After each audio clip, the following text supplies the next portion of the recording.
എല്ലാവർക്കും നമസ്കാരം. ഇന്ന് നിങ്ങൾക്ക് കോളർ കട്ട് ചെയ്യാൻ, കുർത്തിക്ക് വേണ്ടതായ കോളറുകൾ എങ്ങനെയാണ് കട്ട് ചെയ്യുന്നത്, രണ്ട് തരം കോളറാണ് ഞാൻ ഇന്ന് എക്സ്പ്ലെയിൻ ചെയ്യാൻ പോകുന്നത്. അതിന് ആദ്യമായിട്ട് നിങ്ങൾ ഇതുപോലെ ചാർട്ട് പേപ്പർ വാങ്ങി വെക്കുക.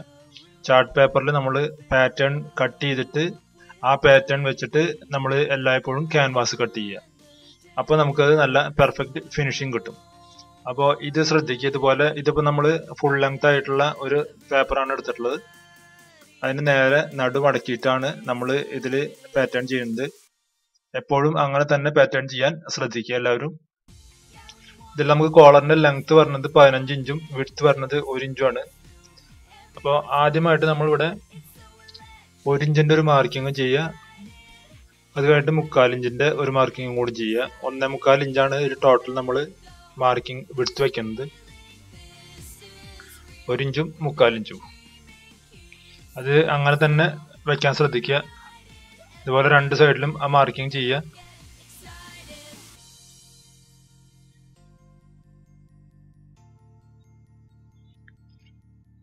ഇനി ഇതുപോലെ ആ പോയിന്റുകളെ നമ്മൾ ലൈനിൽ ആക്കി വരയ്ക്കുക. 2 ലൈൻ വരയ്ക്കുക കറക്റ്റായിട്ട്. അതിനുശേഷം നമുക്ക് ഇതിന്റെ ലെങ്ത് വേണ്ടത് 15 ഇഞ്ചാന്ന് പറഞ്ഞു. അപ്പോൾ ഇവിടെ നമ്മൾ 7.5 പകരം 7.25 ഇഞ്ചിൽ മാർക്ക് ചെയ്യുക. 7.25 ഇഞ്ചിൽ മാർക്ക് ചെയ്യുക. നമ്മൾ രണ്ട് ലൈനിലും 7.25 ഇഞ്ച് വെച്ച് മാർക്ക് ചെയ്യുക. അതിനുശേഷം ഇവിടെ നമ്മൾ ഒരു 3 ഇഞ്ചിൽ മാർക്ക് ചെയ്യുക. ഈ 3 ഇഞ്ച് നമ്മുടെ ബാക്ക് നെക്കാണ്. നെക്കിന്റെ വിഡ്ത്ത് ആണ് 3 ഇഞ്ച്. ഇതുപോലെ വരച്ചതിന് ശേഷം നമ്മൾ ഈ 7.25 ഈ പോയിന്റിലേക്ക് ഇതുപോലെ ഒന്നുകിൽ ഇങ്ങനെയുള്ള ഫ്രഞ്ച് കർവ് വെച്ചിട്ട് വരയ്ക്കുക. അതല്ലെങ്കിൽ നിങ്ങൾ കൈകൊണ്ട് ഒന്ന് ചെറുതായിട്ടൊന്ന് വളഞ്ഞിട്ടുള്ള തന്നെ വരയ്ക്കുക. വെറുതെ ഒരു ലൈൻ വരയ്ക്കാതെ ഒന്ന് വളച്ചിട്ട് തന്നെ വരയ്ക്കുക. ഇനി നമ്മളിതൊന്ന് അളന്ന് നോക്കി കഴിയുമ്പോൾ ഇത് 7.5 ഇഞ്ച് ഉണ്ടാവും കറക്റ്റ്. ആ 1/4 ഇഞ്ചിന്റെ ഡിഫറൻസ് നമുക്ക് ഇവിടെ 1/4 ഇഞ്ച് ചെരിഞ്ഞ് കൂടുതൽ കിട്ടിയിട്ടുള്ളത് കൊണ്ടാണ് നമുക്കിത് 7 ഇഞ്ച് തന്നെ കിട്ടണത്. അതിനുശേഷം ഇങ്ങനെ സ്കെയിൽ വെച്ചിട്ട് നമ്മുടെ മുകളിലത്തെ ലൈനിലേക്ക് മുട്ടുമ്പോൾ 1 ഇഞ്ച് എവിടെയാണോ മുട്ടുന്നത് അവിടെ ഇതുപോലെ നമ്മൾ വരയ്ക്കുക. കാരണം 1 ഇഞ്ച് വിഡ്ത്താണ് നമ്മൾ ഈ കോളറിന് വെക്കുന്നത്. ഇനി ഈ 3 ഇഞ്ചിന്റെ ഈ പോയിന്റിൽ നിന്ന് തന്നെ നമ്മുടെ ഈ മുകളിലത്തെ ആ പോയിന്റിലേക്ക് മുട്ടിക്കുക. അത് മുട്ടിച്ചു കഴിഞ്ഞാൽ നമ്മളുടെ കോളർ നമുക്ക് കിട്ടി. നമ്മുടെ കോളറായി. കറക്റ്റായിട്ട് ഇതുപോലെ വരച്ച് എടുത്തു കഴിഞ്ഞാൽ ഇപ്പൊ നമ്മുടെ കോളറായി കഴിഞ്ഞു. ഇനി നമുക്ക് ഈ മൂല വേണമെങ്കിൽ മുനയായിട്ട് വയ്ക്കാം, അല്ലെങ്കിൽ ജസ്റ്റ് ഇതുപോലെ ഒന്ന് കർവി ഷേപ്പ് ആക്കി കൊടുക്കുക. അപ്പൊ എന്താ വെച്ച് കഴിഞ്ഞാൽ നെക്കില് കുത്തി കയറില്ല. അപ്പോൾ ഇതാണ് നമ്മളുടെ കോളർ ചെയ്യാനുള്ള ഏറ്റവും എളുപ്പമായ മാർഗം, കറക്റ്റ് ഷേപ്പായിട്ട് കിട്ടാനും. ഇതിനു വേണ്ടിയിട്ടാണ് ഇങ്ങനെ കറക്റ്റായിട്ട് ഈ അളവുകളിൽ ചെയ്യണമെന്ന് പറയുന്നത്. അപ്പോൾ ഇനി ഇത് നോക്കുക. ഇതിന്റെ 2 അളവുകൾ ഞാൻ മാർക്ക് ചെയ്യാം.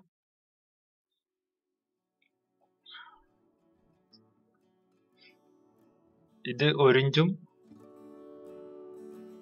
മറ്റേ ടോട്ടൽ നമ്മുടെ വിഡ്ത്ത് വരുന്നത് മുകളിലേക്കുള്ളത് 1.25 ഇഞ്ചുമാണ്. അതുപോലെ നമ്മൾ ലെങ്ത് മാർക്ക് ചെയ്തത് ഓർമ്മയിൽ വെക്കുക, 7.25 ഇഞ്ചാണ്.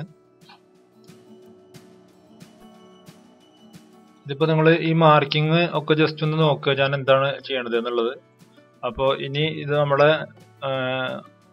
കറക്റ്റായിട്ട് ഇതിന്റെ പാറ്റേൺ മേക്കിംഗ് കഴിഞ്ഞു നമ്മുടെ. ഇനി നമ്മൾ കട്ട് ചെയ്യുന്നതിന് മുൻപ് എന്ത് ചെയ്യുക, ഇങ്ങനെ ഒന്ന് സ്റ്റാപ്ലർ കൊണ്ടൊന്ന് പിൻ ചെയ്യുക. ഈ പിൻ ചെയ്ത് കൊടുത്തു കഴിഞ്ഞാൽ പിന്നെ എന്താ വെച്ച് കഴിഞ്ഞാൽ ഇത് അങ്ങോട്ടും ഇങ്ങോട്ടും ഒന്നും അനങ്ങില്ല, നമുക്ക് കറക്റ്റായിട്ട് കട്ട് ചെയ്ത് എടുക്കാം. അതല്ലെങ്കിൽ ഇത് അങ്ങോട്ടും ഇങ്ങോട്ടും നമ്മൾ പിടിക്കുമ്പോൾ ഒന്ന് അനങ്ങി കഴിഞ്ഞാൽ കോളറിന്റെ ഷേപ്പ് വ്യത്യാസപ്പെടും. അപ്പോൾ അത് നിങ്ങളുടെ കോളറിന്റെ സ്റ്റിച്ച് ചെയ്ത് കഴിഞ്ഞാൽ നിങ്ങളുടെ ചുരിദാറിനെ അല്ലെങ്കിൽ കുർത്തീനെ അത് ബാധിക്കും. അപ്പോൾ ബാധിക്കാതിരിക്കാൻ വേണ്ടിയിട്ടാണ് ഇതുപോലെ തന്നെ നിങ്ങൾ ക്യാൻവാസ് കട്ട് ചെയ്യുമ്പോഴും ഒന്ന് പിൻ ചെയ്തിട്ട് കട്ട് ചെയ്യുക എപ്പോഴും. അപ്പോൾ നമുക്ക് എന്താ വിചാരിച്ചു കഴിഞ്ഞാൽ നമ്മുടെ ജോലി പെർഫെക്ഷൻ ആണ് നമ്മൾ ഉദ്ദേശിക്കുന്നത്. അപ്പോൾ അതിൽ പെർഫെക്ഷൻ ഉണ്ടെങ്കിൽ ഇങ്ങനെയുള്ള കാര്യങ്ങളൊക്കെ നമ്മൾ ശ്രദ്ധിക്കണം. ഇതൊക്കെ ചെറിയ ചെറിയ കാര്യങ്ങളാണ്, പക്ഷെ ഇതൊക്കെ ശ്രദ്ധിച്ചു കഴിഞ്ഞാൽ നമുക്ക് നല്ല വൃത്തിയായിട്ടുള്ള കോളറുകളും ഒക്കെ ചെയ്യാൻ നമുക്ക് സാധിക്കും. ഇതുപോലെ നോക്കുക. ഇതിന്റെ ഈ അളവ് ആണ് ഇപ്പൊ നമ്മൾ 15 ഇഞ്ച് അടിഭാഗം. അടിഭാഗം നമ്മൾ അളന്ന് നോക്കി കഴിഞ്ഞാൽ കറക്റ്റ് 15 ഇഞ്ച് ഉണ്ടാവും. അത് ഓൾറെഡി ഞാൻ നിങ്ങൾക്ക് നേരത്തെ കാണിച്ചു തന്നതാണ്. ഇനി നമുക്ക് ഇതെടുത്ത് വെക്കുക. ഇതെടുത്ത് വെച്ച് കഴിഞ്ഞാൽ നിങ്ങൾക്ക് ഇതുപോലെയുള്ള കോളറുകൾ ഇനി യൂസ് ചെയ്യാൻ ഇതേ പാറ്റേൺ വെച്ച് ചെയ്യാം. അപ്പോൾ നിങ്ങൾക്ക് എന്നും ഒരേ സൈസിലുള്ള കോളറുകൾ നമുക്ക് ചെയ്യാൻ പറ്റും. ഒരേപോലെ നമുക്ക് ഫിനിഷിംഗ് ഉണ്ടാവും. അതല്ല നമ്മൾ പലതും കട്ട് ചെയ്യുമ്പോൾ അല്ലെങ്കിൽ നമുക്ക് പലതരത്തിലുള്ള ഫിനിഷിംഗ് ആണ് വരും. അപ്പോൾ സ്ഥിരമായിട്ട് നല്ല ഫിനിഷിങ്ങിൽ കിട്ടാൻ വേണ്ടി ഇതുപോലെ പാറ്റേണുകൾ ചെയ്ത് എടുത്തു വയ്ക്കുക. ഇനി നമുക്ക് റൗണ്ട് കോളർ എങ്ങനെയാണ് പാറ്റേൺ ചെയ്യുന്നത് നോക്കാം. നേരത്തെ നമ്മൾ എടുത്തതുപോലെ തന്നെ ഒരു ചാർട്ട് പേപ്പറിന്റെ പീസ് ഇതുപോലെ ഫുൾ ലെങ്ത് എടുക്കുക, നേരെ നടുമടക്കുക. നടുമടക്കിയതിന് ശേഷം നമുക്ക് ഇതിലാണ് മാർക്കിങ് ചെയ്യേണ്ടത്. ഇത് നമ്മൾ ഇവിടെ 3.25 ഇഞ്ച് മാർക്ക് ചെയ്യുക. നമ്മൾ സാധാരണ കോളറിനേക്കാളും ഇത് കുറച്ച് കൂട്ടിയാണ് വരയ്ക്കുന്നത്. കാരണം ഇത് കഴുത്തിന്റെ, ഞാൻ പറഞ്ഞു ഇന്നലെ എക്സ്പ്ലെയിൻ ചെയ്തു, മറ്റു വീഡിയോയിൽ എക്സ്പ്ലെയിൻ ചെയ്തിട്ടുണ്ടായിരുന്നു, കഴുത്തിന്റെ താഴെയാണ് ഇത് നിൽക്കേണ്ടത്. അതുകൊണ്ടാണ് 3.25ഉം അത് കഴിഞ്ഞിട്ട് ഒരു 1/4 ഇഞ്ചിന്റെ രണ്ടാമതൊരു മാർക്കിംഗ് കൂടി ഇവിടെ ചെയ്യും. ഇവിടെ നമ്മൾ 3.25 തന്നെ മാർക്ക് ചെയ്യുക.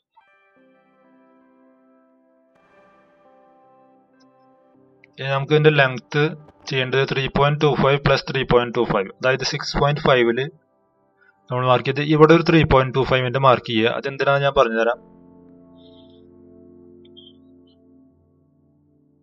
ഇനി നമുക്ക് ടോട്ടൽ ലെങ്ത് 6.5, അതായത് 3.25ന്റെ ഡബിൾ. അത് നമ്മൾ ഇവിടെ മാർക്ക് ചെയ്യുക, രണ്ട് സൈഡിലും മാർക്ക് ചെയ്യുക.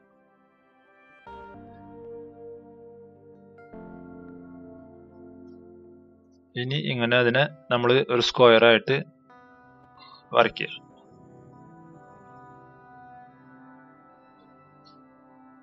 ഈ ലൈനിൽ നമ്മളൊരു 3.25ന്റെ മാർക്കിംഗ് ചെയ്തിട്ടുണ്ട്.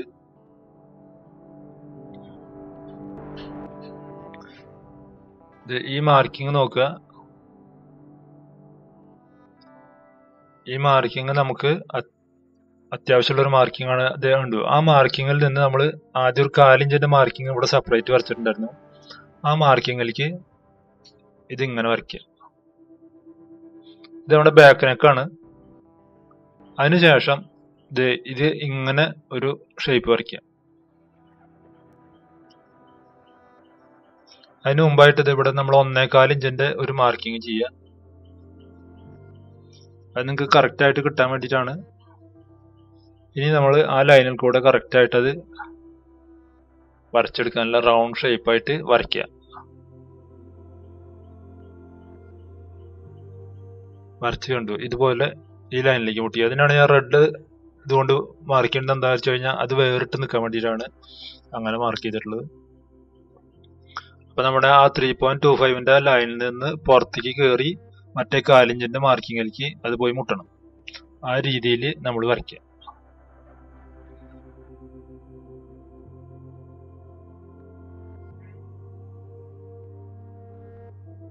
ഇനി നമ്മൾ ഇത് 3/4 ഇഞ്ചാണ് നമ്മൾ കോളറിന്റെ വിഡ്ത്ത് വെക്കുന്നത്. അപ്പൊ 3/4 ഇഞ്ച് ഇതുപോലെ ഒരു 3 സ്ഥലത്ത് നമ്മൾ മാർക്ക് ചെയ്യുക. മാർക്ക് ചെയ്തിട്ട് ആ പോയിന്റുകൾ തന്നെ നമ്മൾ കണക്ട് ചെയ്ത് ഇതിന്റെ ഔട്ട്ലൈൻ വരയ്ക്കുക.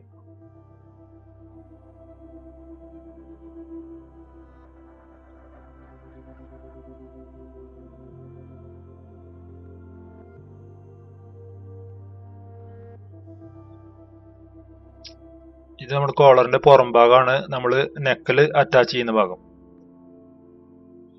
ഇതുപോലെ വരച്ചെടുക്കുക. വരച്ചു കഴിഞ്ഞിട്ട് നമുക്ക് ഇതിൽ ഇനി നമ്മൾ ഫ്രണ്ടിൽ നമുക്ക് ഓപ്പൺ വെക്കണമെങ്കിൽ ആ ഓപ്പൺ വെക്കുന്നതിനനുസരിച്ച് നമുക്ക് ഇവിടെ അത് അഡ്ജസ്റ്റ് ചെയ്യുക. ഈ എൻഡിൽ ഇവിടെയല്ല,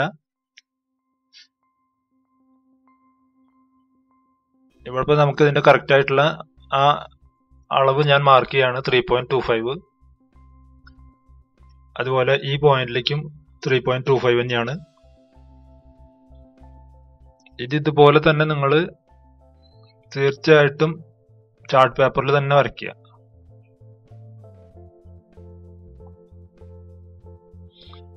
ഇനി ഇപ്പോൾ കോളറിന്റെ വിഡ്ത്ത് മനസ്സിലായി നിങ്ങൾക്ക്. 3/4 ഇഞ്ചാണ് നമ്മൾ കോളറിന്റെ വിഡ്ത്ത് വെച്ചിട്ടുള്ളത്. ഇനി ഈ ഭാഗത്തിന് നമുക്ക് ഒന്ന് ഷേപ്പ് ആക്കി കൊടുക്കാൻ വേണമെങ്കിൽ അതിനു മുമ്പ് ഞാൻ നേരത്തെ പറഞ്ഞില്ല, നമുക്ക് ഫ്രണ്ടിൽ ഇവിടെ വി ഷേപ്പിലുള്ള ഒരു ഓപ്പണിങ് കിട്ടണമെങ്കിൽ അതിന് നമ്മളിവിടെ ഒരു ഇഞ്ചോളം അവിടെ കയറ്റി വെക്കുക. 1 ഇഞ്ച് കയറ്റി വെച്ചിട്ട് നമ്മൾ അവിടുന്ന് ഒന്ന് മാർക്ക് ചെയ്യുക. അപ്പൊ ഇങ്ങനെ മാർക്ക് ചെയ്ത് കഴിഞ്ഞാൽ നമുക്ക് ആ 1 ഇഞ്ച് ഓപ്പൺ ആയിട്ടുള്ള കോളർ കിട്ടും. അപ്പൊ ഇത് നമുക്ക് ആ ഓപ്പണിംഗ് ഉള്ള നെക്ക് ചെയ്യാൻ വേണ്ടിയിട്ടാണ് ഈ പാറ്റേണിൽ നമ്മളിപ്പോ ഇവിടെ ചെയ്തിട്ടുള്ളത്. ഇനി നമുക്ക് ഫുൾ ആയിട്ട് വേണമെങ്കിൽ, കോളർ ഫുൾ ക്ലോസ് ചെയ്തിട്ടുള്ളത് വേണമെങ്കിൽ ഇതുപോലെ നമ്മുടെ ഈ എൻഡിൽ തന്നെ ഇങ്ങനെ വരച്ച് കട്ട് ചെയ്തെടുക്കുക. അപ്പൊ നമുക്ക് ഫുൾ കോളർ കിട്ടും, ഫുൾ ആയിട്ട് ഉള്ളത് കിട്ടും. ഇനി നമുക്ക് ഇതൊന്ന് അളന്ന് നോക്കാം. ഇത് അളന്ന് കഴിഞ്ഞാൽ നമുക്ക് ഇവിടെ ഒരു 9 ഇഞ്ചിലേക്ക് വരും നമ്മുടെ ഈ ആദ്യത്തെ അളവ്. അതായത് ഒരു 18 ഇഞ്ച് നമുക്ക് ഫുൾ ലെങ്ത് കിട്ടുന്ന കോളറാണ്. അപ്പൊ നമുക്ക് ഫുൾ റൗണ്ട് കിട്ടാൻ വേണ്ടിയിട്ട് ആണിത്. 18 ഇഞ്ച് നമുക്ക് ഫുള്ള് കിട്ടും. അപ്പൊ ശരിക്കും നമുക്ക് നെക്കിന്റെ താഴെ ഇറങ്ങി നിൽക്കും ഇത് കറക്റ്റ് ആയിട്ട്. അപ്പൊ ശ്രദ്ധിക്കുക, ഇതുപോലെ തന്നെ ഇതിന്റെ ഷേപ്പ് കറക്റ്റ് ആയിട്ട് വരച്ചെടുക്കുക. ഇങ്ങനെ തന്നെ വരച്ചെടുത്തു കഴിഞ്ഞാൽ നമുക്ക് ഈ കോളർ കറക്റ്റ് ഫിറ്റിങ്ങിൽ കിട്ടുള്ളൂ. അതല്ലെങ്കിൽ നിങ്ങൾ എങ്ങനെ സാധാരണ വെട്ടുന്ന പോലുള്ള ഏത് കോളർ വെച്ചാലും നിങ്ങൾക്ക് അത് കഴുത്തിൽ പതിഞ്ഞിരിക്കില്ല. കോളർ നമുക്ക് എങ്ങനെ വേണമെങ്കിൽ വെക്കാം, പക്ഷെ കോളർ കഴുത്തിൽ ഫിറ്റിങ് കറക്റ്റ് ആവില്ല, പതിഞ്ഞിരിക്കില്ല. ഈ കോളറിന്റെ പ്രത്യേകത ഞാൻ പറഞ്ഞു, ഇത് കഴുത്തിൽ പതിഞ്ഞിരിക്കണം. അതാണ് ഈ കോളർ.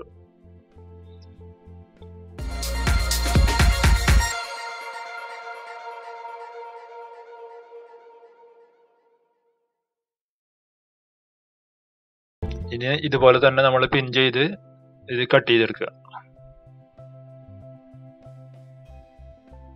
കട്ട് ചെയ്യുമ്പോൾ ഞാൻ പറഞ്ഞതുപോലെ ശ്രദ്ധിക്കുക, എപ്പോഴും ഇതുപോലെ പിൻ ചെയ്ത് കട്ട് ചെയ്യുക. ക്യാൻവാസ് കട്ട് ചെയ്യുന്ന സമയത്തും ഇതുപോലെ ഒന്ന് പിൻ ചെയ്തിട്ട് കട്ട് ചെയ്യുക.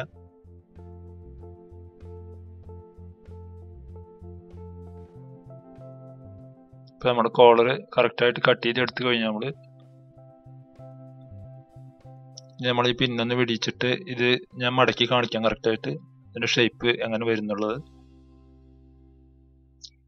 ഇത് തയ്ക്കുന്ന സമയത്ത് പ്രത്യേകം ശ്രദ്ധിക്കണം, വലിയരുത്. കാരണം ഈ ഒരു കർവ് ഷേപ്പ് കിട്ടുന്നതുകൊണ്ട് തുണി വലിയും നമ്മൾ കോളർ തയ്ക്കുന്ന സമയത്ത്. ഇത് നോക്കുക, നമ്മൾ ആ നെക്കിന്റെ ബാക്ക് നെക്കിന്റെ മാർക്കിങ് ഞാൻ പറഞ്ഞു 3.25 ഇഞ്ച്. അപ്പൊ അവിടുന്ന് ഇതുപോലെ വെച്ച് മടക്കി നോക്കുക. മടക്കിയിട്ട് നമുക്ക് ഇവിടുന്ന് കറക്റ്റ് ആയിട്ട് നിർത്തി കഴിഞ്ഞാൽ ഇതുപോലെ ഷേപ്പ് കിട്ടണം നമുക്ക്. അപ്പൊ നമ്മള് ഇത് കുർത്തി നമ്മൾ ഉപയോഗിക്കുന്ന സമയത്ത് നെക്കിൽ ഇങ്ങനെയാണ് ഇതിന്റെ ഷേപ്പ് കിട്ടേണ്ടത്.